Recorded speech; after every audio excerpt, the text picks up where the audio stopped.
You know, this is our 6th season at Kentucky Farm Bureau's Bluegrass and Backroads, and over those years we've covered some pretty interesting folks and visited some unique places. Today we're going to spend some time at the Louisville Zoo. It is the official zoo of Kentucky, and we're going to get a look at its new baby elephant. We'll also visit Kenny's Country Cheese, where the milk at this farm goes straight to gourmet cheese. So stay with us as we cover these fascinating stories and more as you travel with us today on Kentucky Farm Bureau's Bluegrass and Backroads.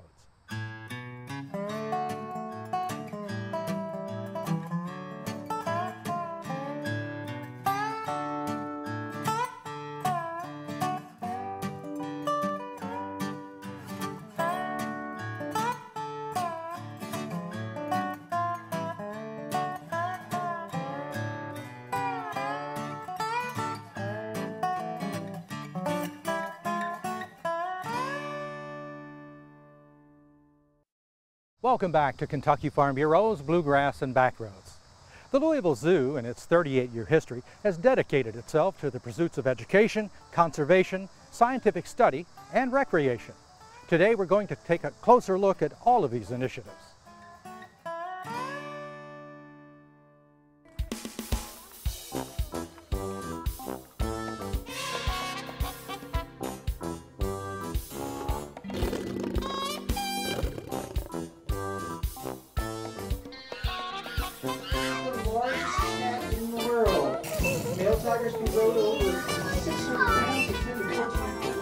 The Louisville Zoo is a great place to visit, and basically our mission here is to better the bond between people and the planet.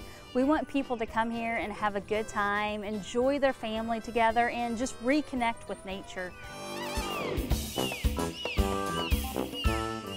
The Louisville Zoo is the state zoo of Kentucky. We're the only zoo in Kentucky, and so we encourage people to come to the zoo wherever they're at. So we want to reach out and be the state zoo of Kentucky and reach out to the Commonwealth and educate everyone we can about the important animals.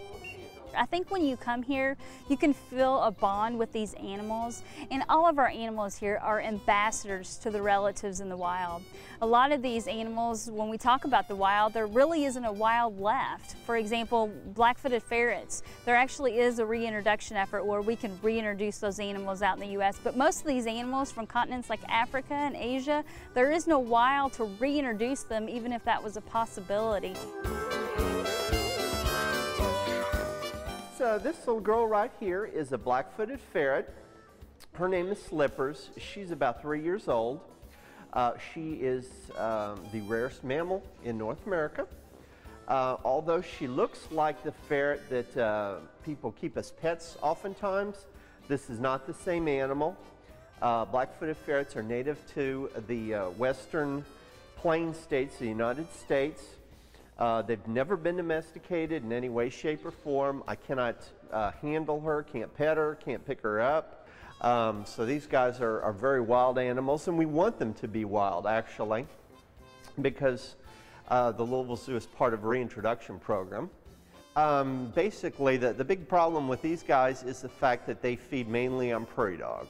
So as the number of prairie dogs have diminished, the number of ferrets have gone down to the point where they were thought to be extinct as recently as 1980. And a last population was found out in Meeteetse, Wyoming, and 18 animals were taken out of the wild, and U.S. Fish and Wildlife Service and Wyoming Game and Fish enlisted the help of zoos to try to breed these guys and reintroduce them back into the wild. Yeah, this building up here typically is not open to the public. This is an off-exhibit building. If you were to come to the zoo and go down to our MetaZoo Education Center, you could see Zoli, who is a retired breeder from our program up here.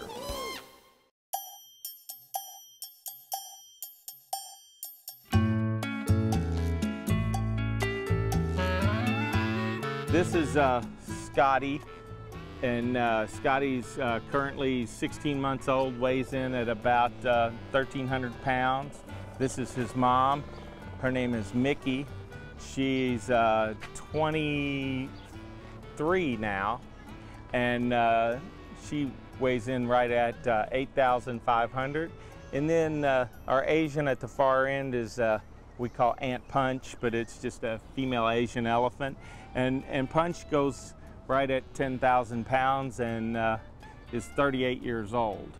Our female here, Mick, was in her 20s, so she's perfect to be a mom. So we worked on artificially inseminating her. We took blood for actually a couple of years and to chart her cycle, and then we inseminated her, and here he is. A baby elephant in the zoo is rare. It's getting better. The artificial insemination, I think he was the 15th one, I think, something like that. For us, it's a great deal. I mean, he's the first elephant born in the state. He's the first elephant born here. And so far, he's doing great. I mean, his gestation period was 633 days, you know, and then even after she was pregnant, we lived in this barn, me and Mark and the other guys that work here, Steve and Brian, for months. And then he was here, and then we had to live here longer to make sure that she was taking care of him right, because, you know, she's a really nice elephant, but she's never been a mom. I thought he'd be popular for a while. I had no idea. Here we are, you know, a year and a half later, and we still got tons of people looking for him. And we do our little demonstrations twice a day, and people yell his name, and you know, these guys are actually really good ambassadors for the conservation effort. So it's real important that we can bring kids and adults in here, tell them this is an elephant, not to buy ivory, and have them make some sort of connection with these animals. And with any luck with that sort of behavior, we can change how they're treated all over the world.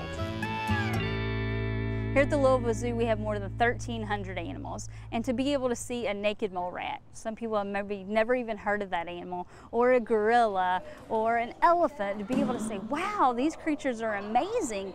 And the Louisville Zoo is one of the only places that most of these people will ever see these animals up close and personal. When you're able to see them up close, even smell them, watch their interactions, I mean, that's something that leaves an indelible impression, and hopefully will take away a conservation message, and maybe they want to help save these creatures.